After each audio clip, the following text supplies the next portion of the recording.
എല്ലാവർക്കും ആദിലക്ഷ്മി കിച്ചൻ വേളയ്ക്ക് സ്വാഗതം. ഇന്ന് നമുക്ക് അടിപൊളി ഒരു ബ്രൗണി ഉണ്ടാക്കാം. അത് വിത്തൗട്ട് ചോക്ലേറ്റ് ഒന്നും ഇല്ലാതെ അടിപൊളി ടേസ്റ്റ് ആട്ടാ. നമ്മൾ ചോക്ലേറ്റ് ഇടുന്ന അതേ ടേസ്റ്റ് തന്നെ. അപ്പം അതിന് വേണ്ടിയിട്ട് 3 മുട്ട നന്നായി ബീറ്റ് ചെയ്യുക. അതിലേക്ക് 1.5 കപ്പ് ബ്രൗൺ ഷുഗർ ചേർത്ത് കൊടുക്കുക. ഇനി ഞാൻ കൊക്കോ പൗഡറാണ് ചേർത്ത് കൊടുക്കുന്നത്. 1/2 കപ്പ് കൊക്കോ പൗഡർ ചേർത്ത് കൊടുക്കുക.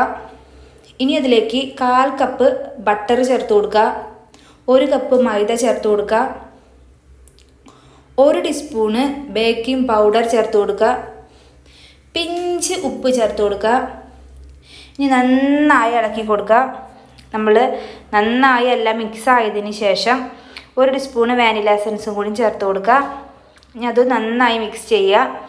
ഇനി നമ്മുടെ ബ്രൗണിയുടെ ബാറ്റർ അടിപൊളിയായി റെഡിയായി വന്നിട്ടുണ്ട്. ഇതിലേക്ക് ഞാൻ ചോക്ലേറ്റ് കേക്കൊക്കെ ഡെക്കറേഷൻ ചെയ്യാൻ വാങ്ങി വെച്ചിരിക്കുന്ന ചോക്ലേറ്റ് ചിപ്സ് ഉണ്ടായിരുന്നു, അത് കുറച്ചും കൂടി ചേർത്തിട്ടുണ്ട്.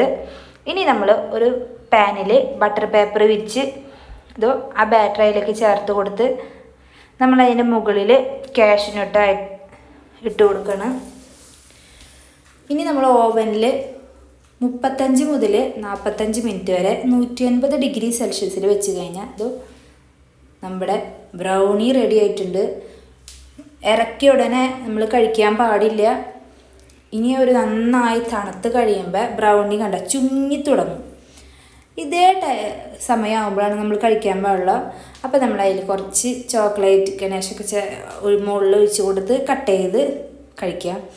അടിപൊളി ടേസ്റ്റാണെന്ന് വെച്ചാൽ അടിപൊളി ടേസ്റ്റാണ്. ഈ ബ്രൗണിയുടെ കൂടെ 1 ടീസ്പൂണ് വാനില ഐസ്ക്രീം കൂടി ചേർത്ത് കഴിച്ചാൽ ഒന്നും പറയാനില്ല. വാനില ഐസ്ക്രീം വിത്ത് ബ്രൗണി, ഇതാണ് കോമ്പിനേഷൻ. അപ്പം നിങ്ങളെല്ലാവരും ഇതുപോലെ ബ്രൗണി ഉണ്ടാക്കിയിട്ട് ആദിലക്ഷ്മി കിച്ചൻ വേണ്ടി കമൻസ് അറിയിക്കുക. Bye bye friends.